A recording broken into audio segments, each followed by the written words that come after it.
Adam Hayes was lying in the center of the bed when the nightmare came. The tremor started at the edge of his lips, a ripple that twisted into a feral snarl. He started to sweat, hands tearing at the sheets, eyes pinballing behind closed lids, mind trapped in the horrors of the past. He waited in the shadows, eyes closed, ears straining for the sound of his approaching prey. Kill them all. That was the order. He was just the instrument, a man conditioned to kill without hesitation. His hand closed around the hilt of the knife at the small of his back. The metal hilt felt cold through the latex gloves. The blade came free with the hiss of steel on leather, and Hayes opened his eyes. The sentry's face was green in the night vision. Now, the voice told him, and he struck. Hayes's hand sneaked under the pillow, and his fingers closed around the reassuring steel of the Springfield 9mm EMP. He rolled off the bed and dropped into a crouch, the hard wood cold as a corpse on his bare knees. Muscle memory had taken over, and his hands worked independently of thought.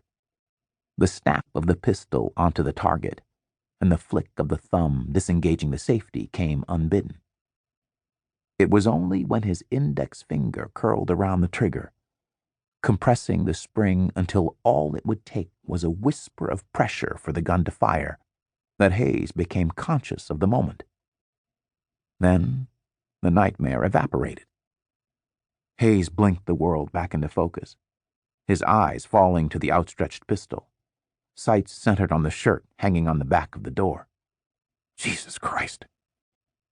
He let go of the trigger and snicked the safety into place. The realization that he'd come within a hair's breadth of sending a 9mm hollow point through the door made him sick to his stomach. It was 5:05 in the morning, and the nightmares were getting worse. When he trusted his legs to hold him, Hayes grunted to his feet, placed the pistol on the bedside table, and padded across the hardwood to the bathroom. He palmed the wall switch, and the overhead lights flashed to life, revealing the massive scars that crisscrossed his bare torso like lines on a topographic map. He stopped at the sink, plucked the orange pill bottle from the open medicine cabinet, and twisted the cap free. He shook a dose into his hand. The oblong pill in his calloused palm reminded him of the last appointment with the shrink in Tacoma. "What about the nightmares?" she asked, over the scratch of her pen across the paper. "Haven't had one in months." "Adam, you are making wonderful progress," she said, tearing the sheet from the prescription pad.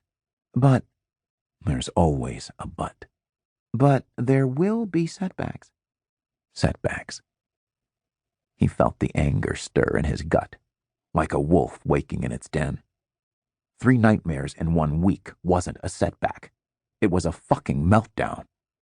He was pissed, mad that he'd listened to her, let himself believe that he'd made progress, that he could be normal. "No," he said aloud. "That's not who I am anymore."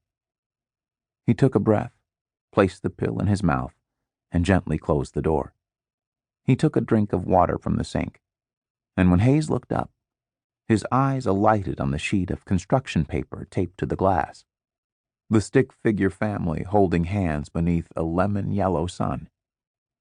Hayes brushed his finger over the "I love my daddy" scrawled in crayon, a sad smile stretching across his face.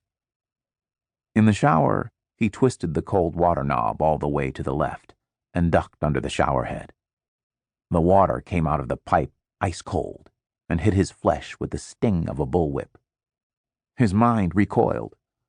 Muscles tensed like hawsers beneath his skin, forcing the air from his lungs. But Hayes stood fast and waited for the question that had greeted him every morning for the past 18 months. How did I get here?